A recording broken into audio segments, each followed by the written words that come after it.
Good evening once again. This is Pastor Perkins. Thank you for joining us for this service. I believe that God has a word for us and God is going to change us and transform us. He is going to reveal some things that are forever going to change us. And I just want to read a few verses for you and then we'll go into the message for tonight.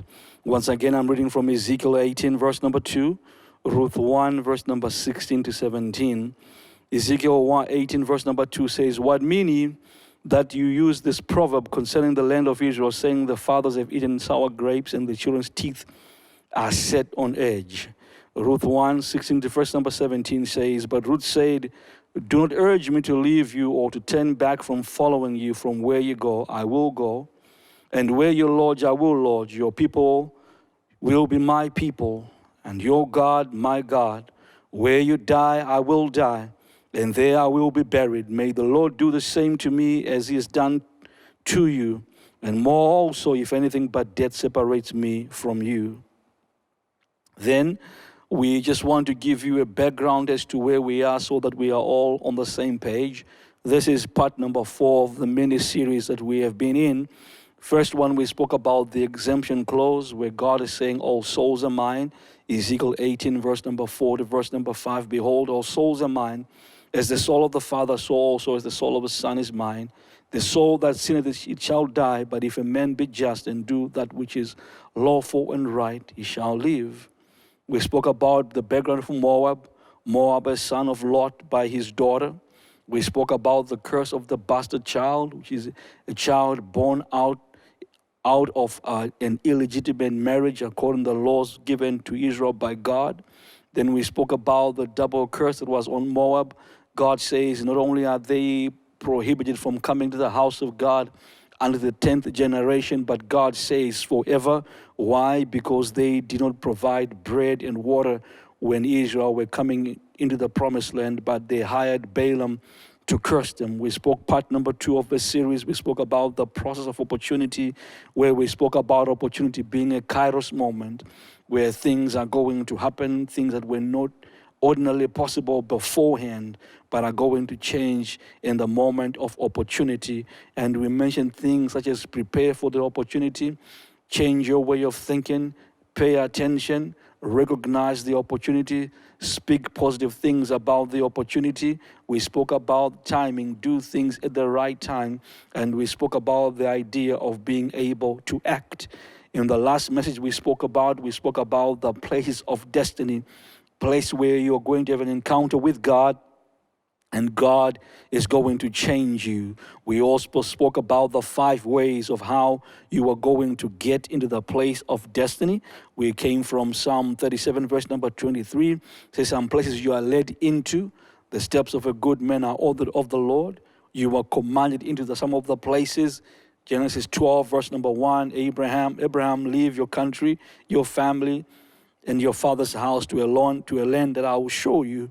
We say sometimes there are drivers. You are driven into the place of destiny by adversity, sometimes by provocation, sometimes by desperation. Sometimes you are driven into the place of destiny by pain, and sometimes it is a need.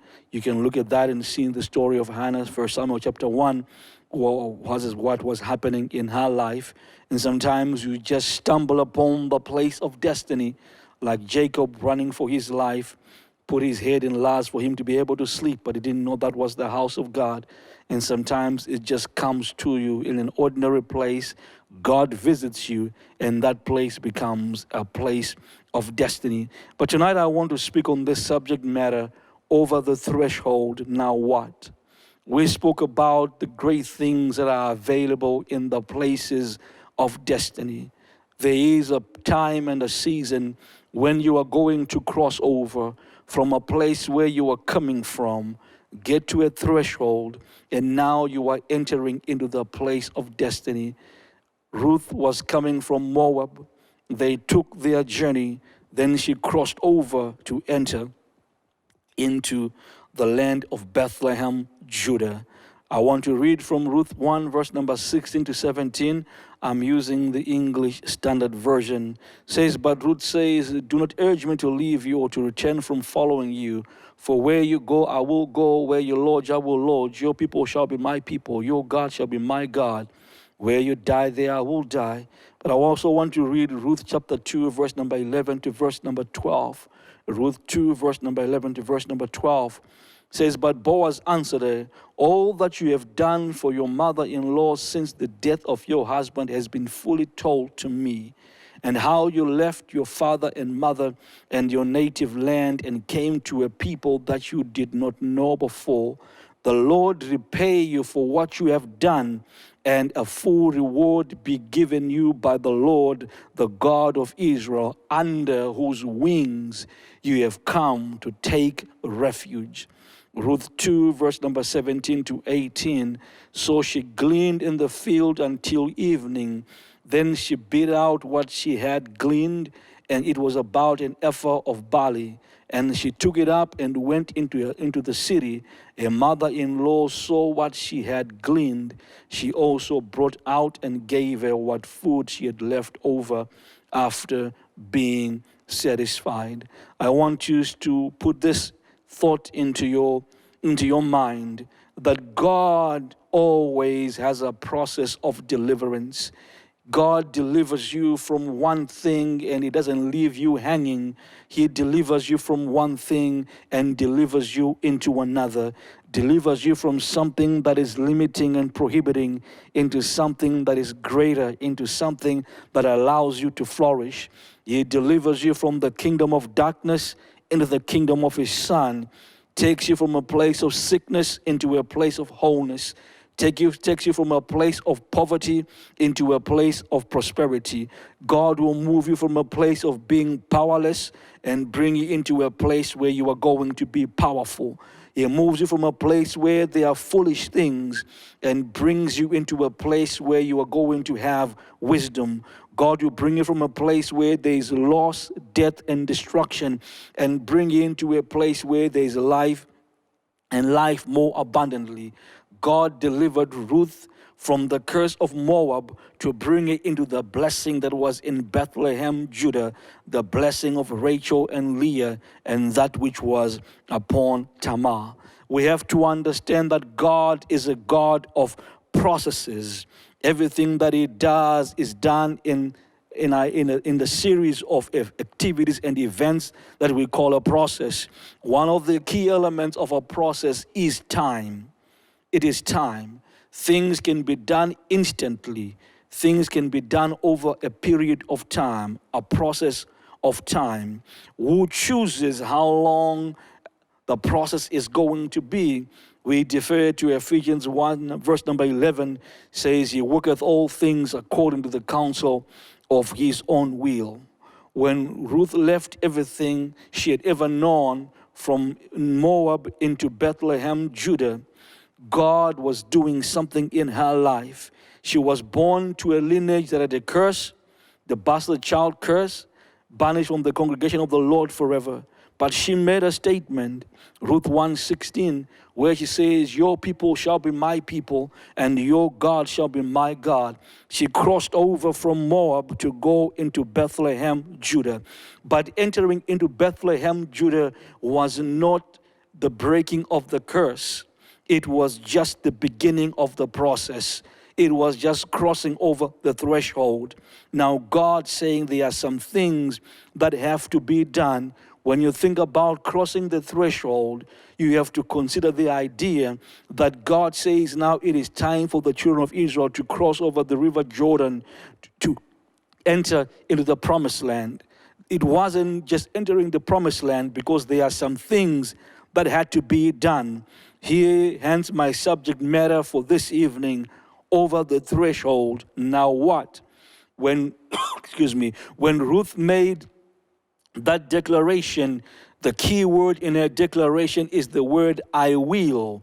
Your people will be, or your people shall be my people. Your God shall be my God. That word will, or that word shall, indicates a future event, indicates things that are going to happen later on.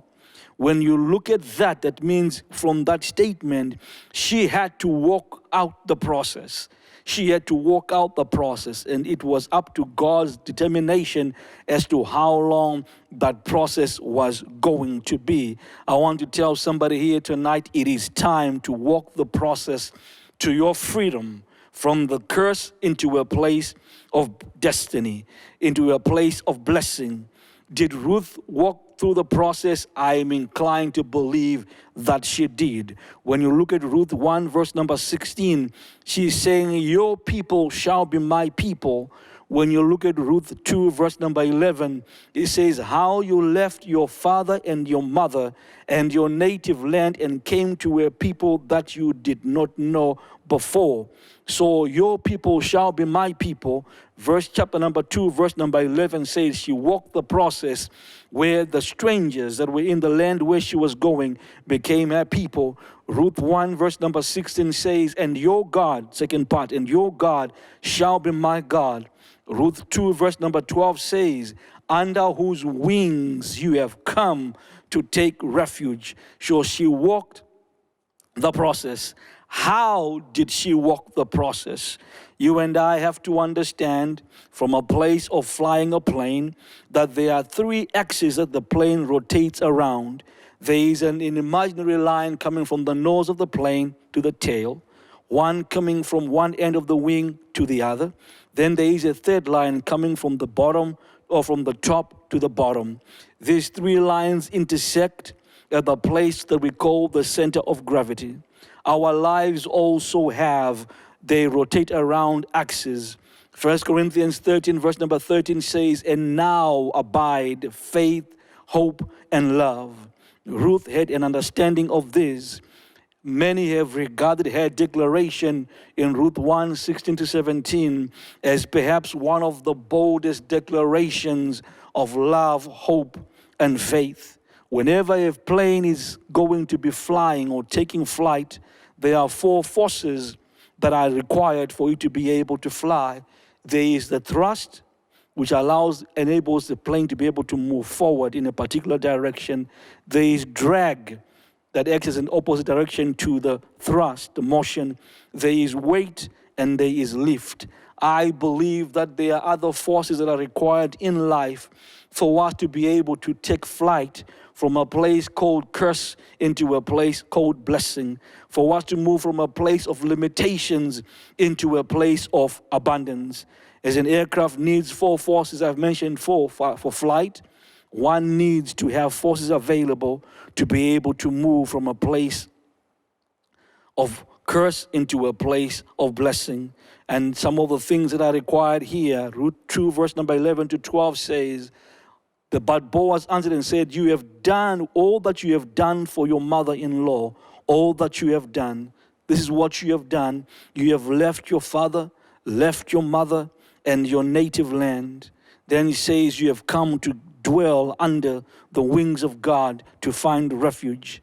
There are things that we are going to consider as forces that are necessary for us to take flight from a place of limitation into a place of abundance, from a place of living under curses into a place of living under blessings. These forces are, number 1, attitude. In the place of attitude, we need to things like learn, work, willingness to serve, humility, honor. We need faith. We need loyalty, obedience, sacrifice, and integrity. And for this presentation, I'm just only going to focus on one thing, which is attitude. Attitude is important.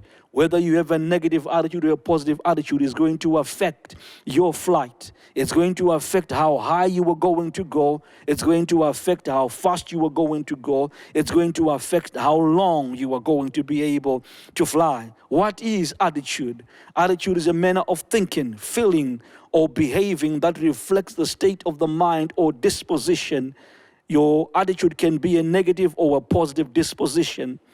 An attitude can also be a position or posture of the body, appropriate to or expressive of an action or emotion. The posture of the body, expressive of your action or emotion. An attitude can be a manner, disposition, a feeling, a position with regard to a person or a thing, tendency or orientation, especially of the mind. In aeronautics, attitude, the inclination of the three principal axes that we spoke about of an aircraft relative to the wind, to the ground. In ballet, attitude is a pose in which the dancer stands on one leg and the other is bent behind. An attitude can be a posture. It can be a pause. There are three things that are important that they call the structure of an attitude. There is the affective component. This involves your feelings and your emotions about the attitude of the attitude object. There is the behavioral component, the way the attitude that we have influences how we act. And then there is the cognitive component, which involves the person's beliefs or knowledge about the attitude of an attitude object. I like what Roy T. Bennett says, attitude is a choice. Happiness is a choice. Optimism is a choice. Kindness is a choice. Giving is a choice. Respect is a choice. Whatever choice you make makes you. Choose wisely. So you have to choose to take the right attitude, to have the right posture, to have the right pause when you are in the place of destiny. Winston Churchill said, attitude is a little thing that makes a big difference. Attitude is a little thing that makes a difference. I want to say it again. Attitude is a little thing that makes a difference. You have to be in the right frame of mind. Your work ethic has to reflect an attitude. So when you are in the place of destiny, when you are in the place of significance, your attitude is imperative. Your attitude is imperative. It defines how you approach things. It defines how you engage. It defines how you act. It defines your work ethic. It defines what you believe. It defines how you believe. It also affects how you appropriate value. Your attitude is going to play a significant role in the establishment of your testimony, in the establishment of your character and your nature. We are told concerning Ruth that Boaz heard the testimony of what Ruth was doing. She did not take things lightly. She wasn't lazy. She wasn't complaining, but she was doing what was expected of her. She was taking care of her mother-in-law. I find it fascinating just in my own imagination that imagine that she knew about God from the stories that Naomi and her family probably told her. But she realized that why was God not able to protect Naomi's husband who died? Why was God not able to protect her husband who died? Yet she made this bold statement that even though God may appear as if he did not do what God is expected to do, she said, nevertheless, your God shall be my God. I hope you can just see the gravitas of that statement, that your God shall be my God. It takes a positive attitude to say it doesn't matter where I am. It doesn't matter what I have been through. It doesn't matter what we have experienced, because God is still God. When you get into the place of destiny, into that place, you have to have an attitude, a willingness to learn. You have to learn some things. That your people shall be my people. It's not about just me belonging to a family. It's about embracing the culture. It's about embracing the traditions. It's about embracing the religion in that place. It means I'm not going to do what I was doing in Moab, because now these people are my people. This God is now my God. I will not bring my idols. I will not bring my idol worship. It's an attitude and a posture that you took And that attitude wrote a testimony for her that I've heard the good things that have been said about you. Brothers and sisters, we have to have the right attitude when we come into the house of God. When we come into the place of destiny, we have to have the willingness to work. We have to have the work ethic. We have to have levels of integrity, because they are going to affect how long we are going to stay. They are going to affect how high we are going to go in the place of destiny. Brothers and sisters, do you want to move? Take a flight from a place of curse into a place of blessing, from a place of insufficiency to a place of sufficiency, from a place of lack into a place of abundance, from a place of not being well into a place of being made whole. You need to have the right attitude. Your right attitude says, when I come into the house of God and lift up my hands, I am not playing games. It doesn't matter who's playing on the keys. It doesn't matter who is singing, but I know that God is present. I know that the glory is here. I am determined to take the right attitude, the right posture. As a ballet dancer, I'm going to lift up my hands to God as a worshiper. My heart is going to be lifted towards God. My praise is going to be genuine. My praise is going to be authentic. God is looking for those that will worship Him in spirit and in truth. I have to have the right attitude. I am not waiting for somebody to crank me up, because I know I am in a place of destiny and I need to go places. I need to go higher. I need to go dig deeper. So I need to have the right attitude when you come into the place of destiny. We know that Ruth was a hard worker. All the things that she was doing were ordinary things, but they were being done with the right frame of mind. Remember three things: your attitude, your behavior, your actions, and your beliefs. They have to be testifying that you have made a decision that I am going to have the right attitude. I am not waiting for somebody to pick up a paper on the floor. I have the right attitude to know that this is the house of God. And the Bible says, whatever you find to do, do it not as unto man, but do it as unto God. That's the attitude you need to have when you come into a place of destiny. Do it not as unto man, but do it as unto God. Whatever you find to do, do it well. Give it your all, because you never know the significance of the things that you are doing. Brothers and sisters, I believe that when Ruth was going to find food, bread, barley, and bring the water, she did not know that she is literally doing things to reverse the curse that was upon her life. To say there was a curse that says, you shall not come into the congregation of the Lord forever, because they did not bring water and bread. Yet Ruth is doing things with the right attitude. Her actions, her activities are literally reversing the curse that was upon her life in the name of Jesus. I'm just here tonight to encourage somebody. Whatever you do in the place of destiny, do not do it as unto men, but do it as unto God. Give it all that you have, and you are going to see things are going to begin changing. There is going to be a testimony about your life, about what God is about to do in you. God is positioning you. God is positioning you. You are about to take flight. Remember, attitude is a choice. Happiness is a choice. Optimism is a choice. Kindness is a choice. Giving is a choice.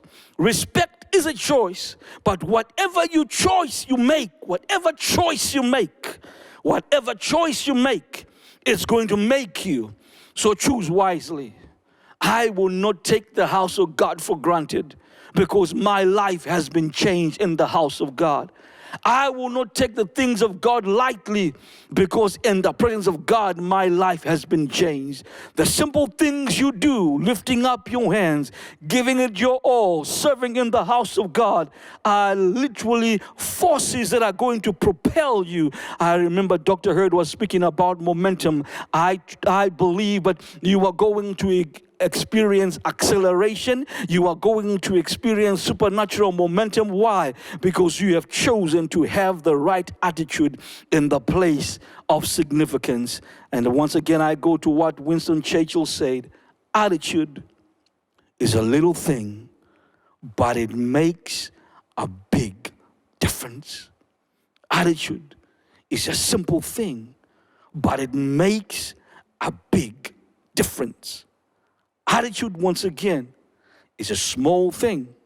It's a small thing, but it makes a big difference. Be willing to learn, work not as unto man, but as unto God. Have a willingness to serve, walk in humility, and walk in honor. You're going to see what God is going to do. You are going to go higher than you never thought.